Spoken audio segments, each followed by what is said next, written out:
Welcome to PrivacyCast, a podcast dedicated on data privacy. Today, we are going to talk about role of the state and the instrumentalities it intersects with the consent management.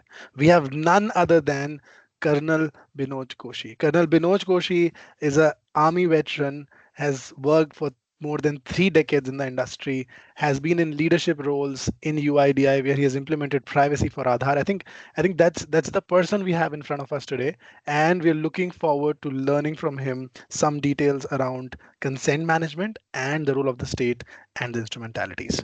Okay, let's get going. So, folks, my name is Akarsh Singh. I'm the founder of Tsaaro Consulting. I am a privacy consultant by profession. Today we are here. I'm hosting the podcast today for Mr. Koshy. So, getting on, sir, what are the exemptions that everybody is talking about that have been provided to the state? And by state, to listeners, we talk about India right now, right? The government as a whole, the entities as a whole, we are talking about that. And so, Binoj Koshi, sir, on to you, sir. What do you think are these exemptions? How does it map? The rules change something, the law changes something. How do they intersect? What should we keep in mind? Akash, there has been a lot of innovations on the aspect of exemptions, basically with regard to the states and its instruments are concerned. The very fact that people look at India as a democratic setup also has a concern with regard to becoming a surveillance state by virtue of the privacy that is there. Now, from my perspective, if I would tell you, that consent has been an aspect that has been of concern for the successive governments from the time the digital revolution in India was adopted. The IT Act had certain implicit safeguards with regard to consent. Now, if you remember the enactment of the rule of 2011 that actually brought in more legitimation to the aspect of consent. In 2011 itself, in April 2011 itself, we had a paragraph of consent with regard to the rules of 5, 6, and 7 in the rules that were there. So there is no concern. There has been a little inhibitions of removing Section 43A of the IT Act from the IT Act with regard to the implementation of DPDP as such. But if you remember, the exemptions are not clear as of now as far as the law is concerned. But the IT Minister, Mr. Ashwini Vaishnav, has been candid in informing that the exemptions will not be a blanket notification and will bear the aspect of due diligence and will be exclusive in each machinery of the government.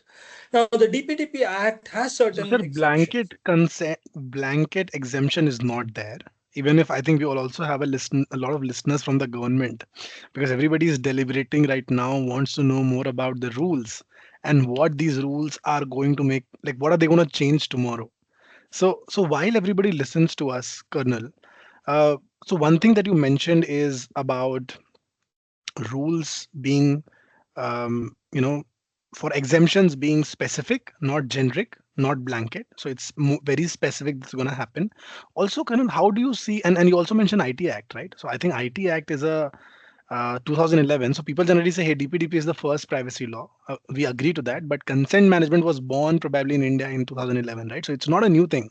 Though we never had a supervisory authority without which I think the implementation was never tracked. But IT Act is there. So, sir, back to you. Can you tell us more about what's going to happen now, right? Like the rules have passed, the law has passed. We are looking forward to deadlines, some deliberations in the rules. What are these exemptions, right? And what are these entities that they have to think about? And what do we think about when we work with the government, let's say tomorrow?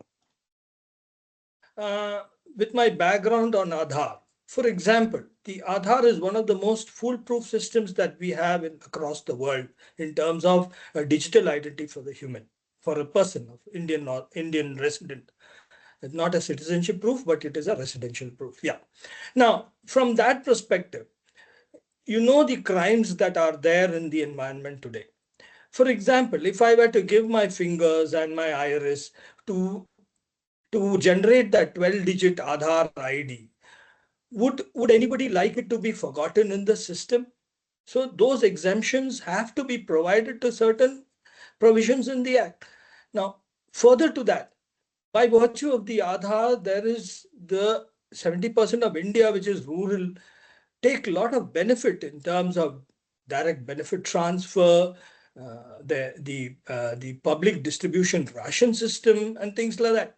So the exemptions are required by the government, but the very fact that you are looking, the people have inhibitions with regard to being a surveillance state by virtue of those exemptions is a misconception in many minds. It is that the law is very clear. It says that in the interest of sovereignty, integrity, and security of India, exemptions will be granted to states and its machineries and its instruments. Now, furthermore, there is a lacuna as far as the interpretation is concerned with regard to these four aspects which is there. Yet, remember one thing, Akash, we are a democracy with very strong judicial review that exists. If you see the Shreya Singhal case, in which 66A was abrogated within no time by virtue of Shreya Singhal approaching the court. So there is no worry on that aspect of being a surveillance state with regard to this act. In any case, governments may come and government may go, but an enactment is an enactment. Now, the implementation of that is the people of that day, or we the people are the implementers of that law. So let's alienate what is the law and what is its implementation aspect.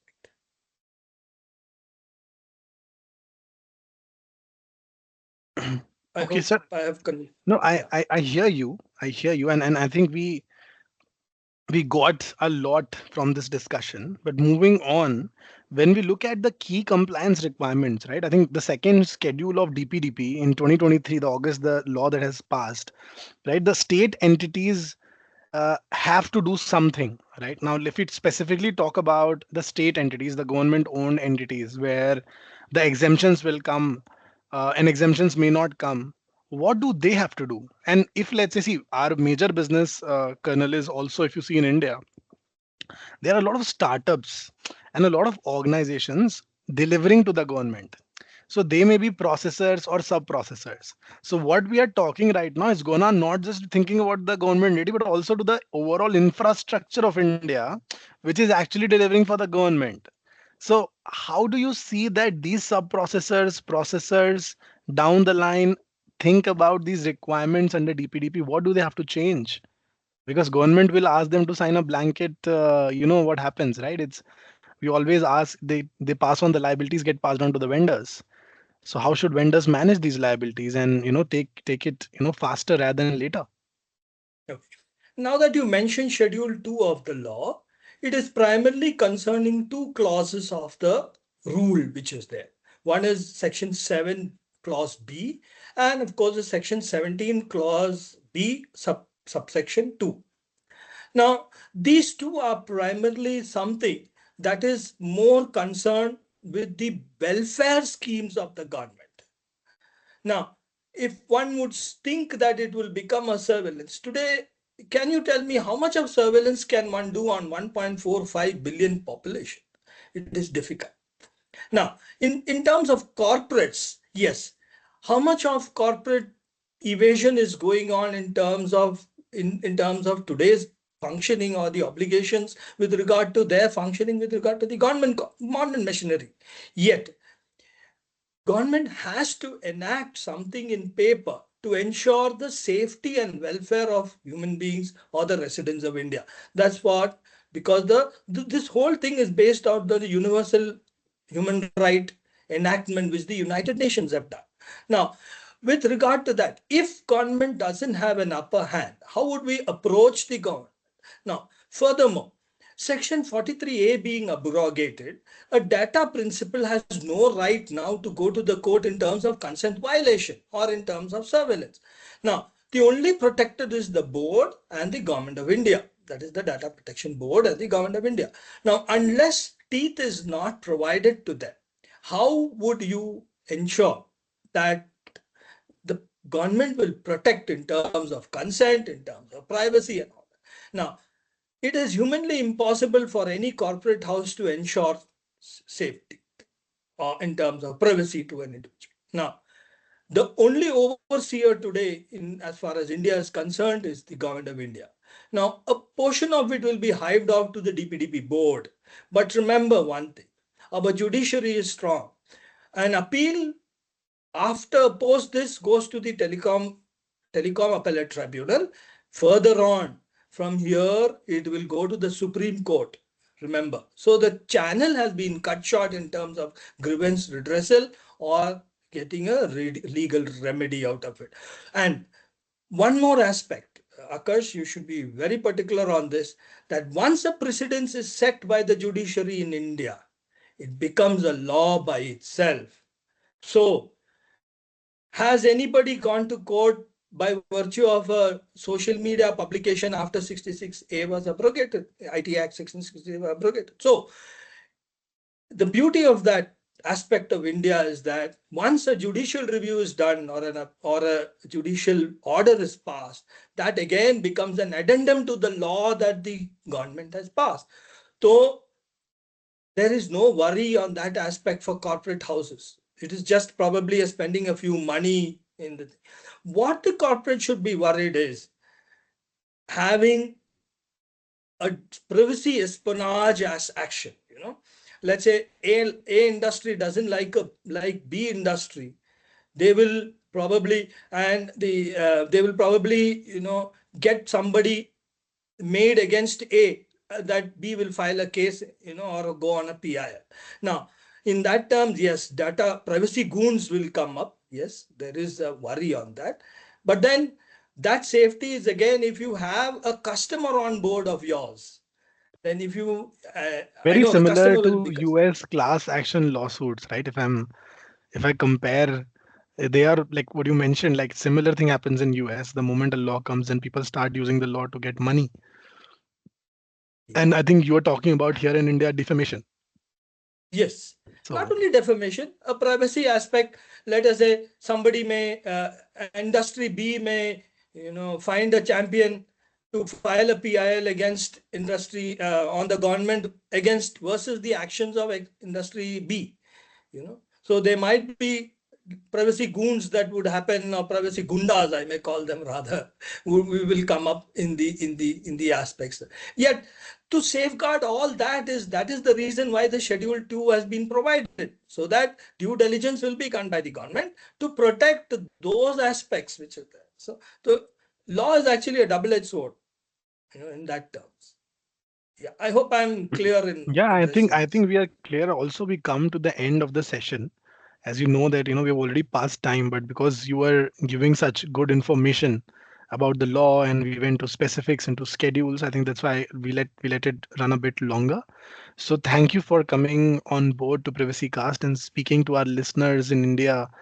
Thank you, Binoj Koshy sir, and Thank you. thanks a ton for being here. And namaskar.